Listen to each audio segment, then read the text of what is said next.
அம்பேத்கர் நூல் வெளியீட்டு விழாவில் பங்கேற்காதது ஏன் என விசிக தலைவர் திருமாவளவன் விளக்கம் அளித்திருக்கிறார். அண்மை செய்தியாக பார்த்து வருகிறோம். எல்லாருக்குமான தலைவர் அம்பேத்கர் என்ற நூல் வெளியீட்டு விழா கடந்த ஏப்ரல் 14ஆம் தேதி நடப்பதாக இருந்தது. திமுக கூட்டணியை பாதுகாப்பதை கடமையாக விசிக கருதுவதாக அந்த விளக்கத்தில் தொல் திருமாவளவன் குறிப்பிட்டிருக்கிறார். அண்மை செய்தியாக பார்த்து வருகிறோம். விஜய் பங்கேற்பது உறுதியாவதற்கு முன்பே குறிப்பிட்ட நாளேட்டில் உள்நோக்கத்துடன் செய்தி வெளியிடப்பட்டது என்றும் அவர் குறிப்பிட்டிருக்கிறார். தமிழ்நாட்டில் சனாதன சக்திகளை காலூன்ற விடாமல் தடுப்பதையும் முதன்மை கடமையாக கொண்டுள்ளது விசிக என்றும் அவர் தெரிவித்திருக்கிறார். இசைவளித்த திருமாவளவனை விட்டுவிட்டு நூல் வெளியீட்டு விழாவை நடத்துவது ஏன் என்று விழா நடத்துவோருக்கே தெரியும் என்றும், விஜய் போதும் திருமா தேவையில்லை என்கிற முடிவை விழா நடத்துவோரால் எப்படி எடுக்க முடிந்தது என்றும் அவர் தன்னுடைய கேள்வியை எழுப்பியிருக்கிறார்.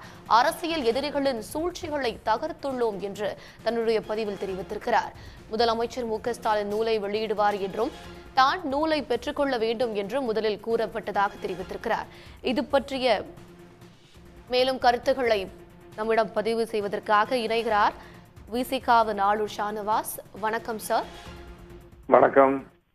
அம்பேத்கர் நூல் வெளியீட்டு விழாவில் தான் பங்கேற்காது ஏன் என்பது குறித்து விசிக தலைவர் தன்னுடைய கருத்தை வெளியிட்டிருக்கிறார். அது பற்றி உங்களுடைய கருத்துக்களை பதிவு செய்யுங்க சார். அம்பேத்கர் எல்லோருக்குமான தலைவர். அம்பேத்கரை ஒரு குறுகிய வளையத்துக்குள் அடைத்து பார்க்கிற மனநிலையிலிருந்து எல்லோரும் விடுபட வேண்டும், அவரை எல்லோரும் கொண்டாட வேண்டும் என்பதுதான் விடுதலை சிறுத்தைகளின் நிலைப்பாடு. ஏற்கனவே கட்சி தொடங்கி நடத்தி கொண்டிருப்பவர்களும் சரி, புதிதாக களத்திற்கு வருவதும் சரி, புரட்சியாளர் அம்பேத்கரனுடைய கோட்பாடுகளை தாங்கி வெளிப்பட வேண்டும் என்றுதான் நாங்கள் விருப்பப்படுகிறோம். அந்த வகையில் விஜய் அவர்களும் ஒரு அரசியல் குறியீடாக, கருத்தியல் அடையாளமாக அம்பேத்கரை முன்னிறுத்துவதை நாங்கள் ஏற்றுக்கொள்கிறோம், வரவேற்கிறோம். அதே நேரத்தில் விஜயை வைத்து விகடன் நிறுவனம் இன்றைக்கு திட்டமிட்டிருக்கிற இந்த வெளியீட்டு விழா என்பது அரசியலுக்கு அப்பாற்பட்ட ஒரு நிகழ்வு அல்ல. புரட்சியாளர் அம்பேத்கர் பெயரில் தமிழில் வெளியிடப்படுகிற இந்த நூல் வெளியீட்டு விழாவில் மாண்புமிகு முதலமைச்சர் கலந்து கொள்வார், நீங்களும் கலந்து கொள்ளுங்கள் என்றுதான் எங்கள் தலைவரிடம் முதலில் கேட்கப்பட்டது. அவரும் வருவதாக ஒப்புதல் அளித்திருந்தார். அதற்கு பிறகு அந்த நிகழ்வு மாற்றி அமைக்கப்பட்டது ஏன் என்பதை பற்றி எந்த தெளிவும் இல்லை. முதலமைச்சரை இவர்கள் அணுகினார்களா, அவர் வரவில்லை என்றாரா என்பதை பற்றிய எந்த தெளிவும் இல்லை. திடீரென்று விஜய் பங்கேற்பார் என்ற அந்த நிகழ்ச்சி மாற்றி அமைக்கப்படுகிறது. மாற்றி அமைக்கப்பட்ட பிறகு எங்கள் தலைவரிடம் வந்து அணுகினார்கள். அதற்கு பிறகு ஒரு தமிழ் நாளிதழ் இதை அரசியலோடு முடிச்சு போட்டு திமுக கூட்டணியிலிருந்து விசிக வெளியேறப் போகிறது, விஜயும் திருமாவளவன் அவர்களும் ஒரே மேடையில் பங்கேற்கப் போகிறார்கள் என்று இதை வேறு பக்கம் திருப்பிவிட்டது. அரசியலுக்கு அப்பாற்பட்டு, கூட்டணிகளுக்கு அப்பாற்பட்டு நடைபெற்றிருக்க வேண்டிய ஒரு நிகழ்ச்சி அரசியல் களத்தோடு முடிச்சு போட்டு பார்க்கப்படும் போது அதில் விசிக எப்படி பங்கேற்பது என்கிற கேள்வி எழும்பிய பிறகு நாங்கள் அதை தவிர்த்திருக்கிறோம்.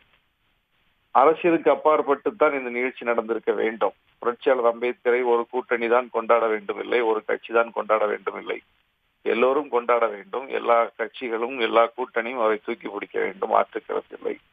ஆனால் இதில் உண்மையிலேயே புரட்சியாளர் அம்பேத்கரை கொண்டாடுகிற நோக்கம் மட்டும்தான் இருக்கிறதா, அல்லது இதை வைத்துக் கொண்டு தமிழ்நாட்டில் ஒரு புதிய அணி சேர்க்கை ஏற்படுத்துகிற நோக்கம் நிகழ்ச்சி ஏற்பாட்டாளர்களுக்கு இருக்கிறதா என்கிற கேள்வி எழுந்த பிறகு அதற்கு வலு சேர்க்கிற வகையில் நகர்வுகள் தென்பட ஆரம்பித்த பிறகு அவர்கள் ஒரு வலையை விரித்து விட்டு அந்த வலைக்குள் போய் விசிக விழும் என்று எதிர்பார்த்து இன்னொரு பக்கம் கல்லை வீசும் போது நாங்கள் போய் தெரிந்தே அந்த வலையில் சிக்க முடியாது. எனவே எங்கள் தலைவர் முன் உணர்ந்து தமிழ்நாடு அரசியலின், இந்திய அரசியலின் போக்கை உணர்ந்து தெளிந்து முடிவெடுக்கக்கூடியவர். தெளிவாக இந்த நிகழ்ச்சியில் பங்கேற்பதில் இல்லை என்று முடிவெடுத்திருக்கிறார். யாதும் உணர்ந்தே தவிர்த்தோம், பகையின் சூதும் அறிந்தே தகர்த்தோம் என்றும் தொல் திருமாவளவன் அவர்கள் குறிப்பிட்டிருக்கிறார். இதில் அரசியல் சதி இருப்பதாக நீங்கள் கருதுகிறீர்களா சார் இந்த விழாவில்?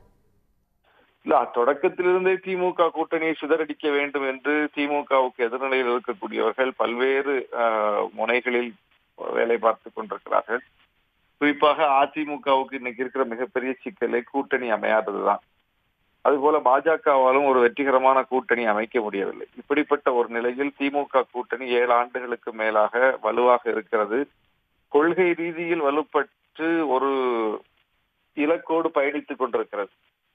இந்திய அளவிலும் இந்த கூட்டணி வலுவாக இருக்கிறது. இப்படிப்பட்ட ஒரு இடத்தில் இந்த கூட்டணியை உடைப்பது மட்டும்தான் இந்த வெற்றியை தடுக்க முடியும் என்று எல்லோரும் கணக்கு போட்டு காய் நகர்த்தி கொண்டிருக்கிறார்கள். இன்னொரு அணியை கட்ட முடியவில்லை என்கிற ஏக்கத்திலும் இருக்கிறார்கள். ஆக திமுக கூட்டணி சிதற வேண்டும், நம்முடைய அணியை வலுப்படுத்த வேண்டும் என்று யாருக்கெல்லாம் எண்ணம் இருக்கிறதோ அவர்களெல்லாம் இந்த கூட்டணி சிதறடிப்பதற்கு ஒவ்வொரு வாய்ப்பையும் எதிர்பார்த்து காத்துக் கொண்டிருக்கிறார்கள். அந்த வாய்ப்பில் ஒன்றுதான் இந்த நூல் வெளியீட்டு விழா. உண்மையிலே புரட்சியாளர் அம்பேத்கருக்கு சிறப்பு செய்கிற விழாவாக மட்டுமே இது இருந்திருந்தால் அதில் பங்கேற்பதில் எந்த பிரச்சனையும் இல்லை, எந்த சிக்கலும் இல்லை. சிறப்பு செய்வது மட்டுமே அந்த நிகழ்ச்சி ஏற்பாட்டாளர்களின் நோக்கமாக தெரியவில்லை. இதற்குள் ஒரு அரசியல் காய் நகரத்தில் இருக்கிறது. குறிப்பாக அந்த ஊடகத்தில் கடந்த 2 மாதங்களாக விஜய் பற்றி எந்த விமர்சனமும் வெளியிடப்படவில்லை. விஜய் விமர்சித்து யாராவது பேட்டி தருவார்கள் என்றால் அந்த பேட்டிகள் எடுக்கப்படவில்லை. இப்படியெல்லாம் ஒரு திட்டமிட்ட காய் நகர்த்தலை பார்க்கிறோம். மாற்று அரசியலை முன்வைக்கிற சீமான் குறித்து அதே இதழில் அட்டைப்படம் போட்டிருக்கிறார்கள். அவர் சங்கியாக மாறுகிறார், காவியை அணிய போகிறார் என்றெல்லாம் விமர்சனம் வைக்கப்பட்டிருக்கிறது. ஆனால் விஜய் குறித்து எந்த விமர்சனமும் வைக்கப்படவில்லை. ஒரு ஊடகம் பொதுவாக இருந்து எல்லோரையும் விமர்சிக்கிறது என்று சொன்னால் அது வேறு. ஆனால் விஜய் மீதான விமர்சனத்தை தவிர்த்திருக்கிறார்கள், விஜயை முன்னிறுத்துகிறார்கள், விஜய்க்கு ஒரு ஒளிவட்டத்தை ஏற்படுத்துகிறார்கள், அம்பேத்கர் விழாவை அதற்கு பயன்படுத்த பார்க்கிறார்கள், திமுக கூட்டணியில் உள்ள விசிகாவுக்கு வலை விரித்து அந்த நிகழ்ச்சியில் பங்கேற்க திட்டமிடுகிறார்கள் என்று சொல்லும் போது இதற்கு பின்னால் ஒரு பெரிய அஜெண்டா இருக்கிறது என்பதை புரிந்து கொள்ள முடிகிறது. எனவே இது வெறுமனே அம்பேத்கர் விழா அல்ல, இதற்கு பின்னால் ஒரு அரசியல் அணிசேர்க்கை திட்டம் இருக்கிறது என்று வெளிப்படையாக தெரிந்த பிறகு அதில் அம்பேத்கருக்கு சிறப்பு செய்யத்தான் போகிறோம் என்று சொல்லி போனால் யாரும் அதை ஏற்றுக்கொள்ள மாட்டார்கள். அரசியல் அணிசேர்க்கைக்கு தான் போயிருக்கிறீர்கள் என்றுதான் புரிந்து கொள்வார்கள். எங்கள் தலைவரும் அந்த நிகழ்ச்சியில் போய் பங்கேற்றால் அடுத்த நொடியிலிருந்து அது அரசியல் அணிசேர்க்கையாகத்தான் பேசுபொருளாக தவிர அம்பேத்கர் பேசுபொருளாக மாட்டார். இதை புரிந்து கொண்டுதான் நாங்கள் விலகி இருக்கிறோம். உடனுக்குடன் செய்திகளை தெரிந்து கொள்ள சன் நியூஸ் பெல் ஐகானை கிளிக் பண்ணுங்க.